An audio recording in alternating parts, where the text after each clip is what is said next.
سارے لمبے چوڑے وظیفے چھوڑ دو، بس ایک آیت پڑھ دو، پھر جو دعا کرو گے فوراً دعا قبول ہوگی۔ السلام علیکم ورحمۃ اللہ وبرکاتہ۔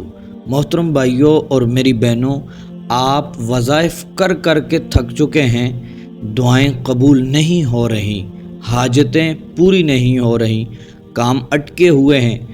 آج میں آپ کو ایک ایسی دعا بتانے والا ہوں، ایک ایسی آیت کا وظیفہ جس کے پڑھنے سے زکریا علیہ السلام کی دعا قبول ہو گئی۔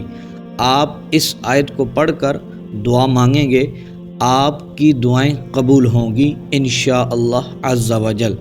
ہر جائز مقصد کے لیے یہ وظیفہ پڑھ لیں، روزی میں برکت کے لیے، مال و دولت کے لیے، گاڑی کے لیے، ذاتی گھر کے لیے، نوکری کے لیے، پسند کی شادی کے لیے، امیر و کبیر بننے کے لیے، کسی کے دل میں محبت ڈالنے کے لیے، ہر جائز مقصد کے لیے، ہر حاجت کے لیے یہ آیت پڑھ کر دعا مانگیں، پھر اس آیت کی قبولیت اپنی آنکھوں سے دیکھیں، کامیابی قدم چومے گی انشاءاللہ عز و جل۔ عمل سن لیں، کسی جگہ تنہائی میں بیٹھ جائیں، رات کو سوتے وقت یا صبح تہجد کے وقت یہ عمل آپ نے کرنا ہے۔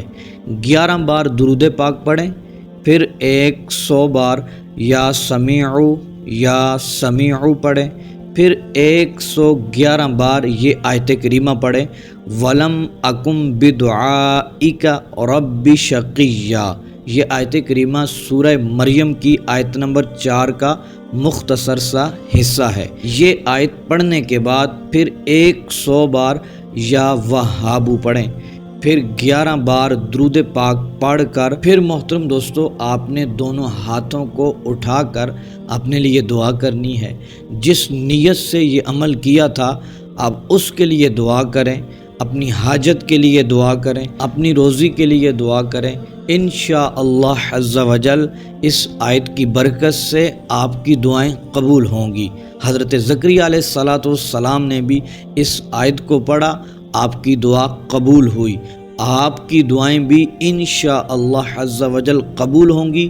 جو رب سے مانگیں گے اللہ تبارک و تعالی آپ کو وہ عطا فرمائے گا۔ اس آیت کریمہ کا عمل کر کے، اس آیت کریمہ کا وظیفہ پڑھ کے جو رب سے سوال کرتے جائیں گے، جو چیز مانگتے جائیں گے اللہ تبارک و تعالی آپ کو عطا فرمائے گا۔